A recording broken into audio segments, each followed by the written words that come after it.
നാം ഓരോരുത്തരുടെയും ജീവിതത്തിൽ ഒരു വളർച്ചയ്ക്കായി, ഒരു ഗ്രോത്തിനായി നാം ആഗ്രഹിക്കുന്നുണ്ട്.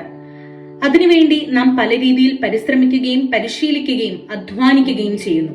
എവിടെയെങ്കിലുമൊക്കെ ഒന്ന് പരാജയം അടയുമ്പോഴും വീണ്ടും ഊർജ്ജസ്വലമായി തന്നെ ഉയർത്തെഴുന്നേൽക്കുകയും നമ്മൾ അതിനായിട്ടുള്ള പരിശ്രമങ്ങൾ നടത്തുകയും ചെയ്യുമ്പോഴാണ് നമ്മുടെ ജീവിതത്തിൽ ഒരു വളർച്ച ഉണ്ടാകുന്നത്. ഇതേപോലെ തന്നെ നമ്മുടെ ആത്മീയ ജീവിതത്തിലും നമ്മൾ ഒരു വളർച്ചയ്ക്കായി ആഗ്രഹിക്കുക തന്നെ ചെയ്യണം. ആഗ്രഹിക്കുക മാത്രമല്ല, അതിനായി പരിശ്രമിക്കുകയും പരിശീലിക്കുകയും ചെയ്യണം.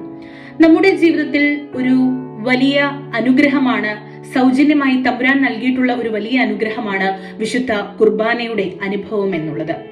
അത് നാം സൗജന്യമായി തന്നെ സ്വീകരിക്കുന്ന ഒന്ന് തന്നെയാണ്.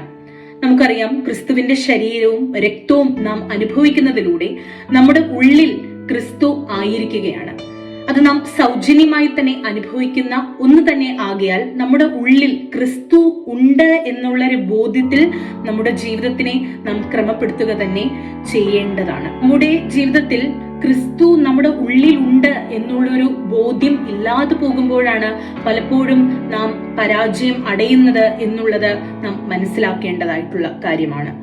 ഒന്ന് ഓർത്തുകൊള്ളുക, സൗജന്യമായി തമ്പുരാൻ നൽകിയിട്ടുള്ള വലിയൊരു അനുഗ്രഹമാണ് വിശുദ്ധ കുർബാന. നമുക്ക് ഓരോ ദിവസവും ഓരോ തവണയും നമുക്ക് അനുഭവിക്കുവാനായിട്ടുള്ള ഒരു വലിയ കൃപാദാനം എന്നുള്ളത്.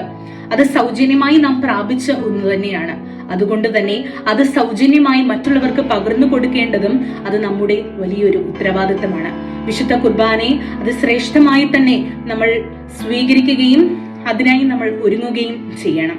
അതിലൂടെ നാം ക്രിസ്തുവിലേക്ക് കൂടുതലായി അടുക്കുകയും ചെയ്യുമ്പോൾ അത് നമ്മുടെ ജീവിതത്തിൽ ഒരു വലിയ അനുഗ്രഹമായി തന്നെ തീരും എന്നുള്ളത് തീർച്ചയായിട്ടുള്ള ഒരു കാര്യമാണ്.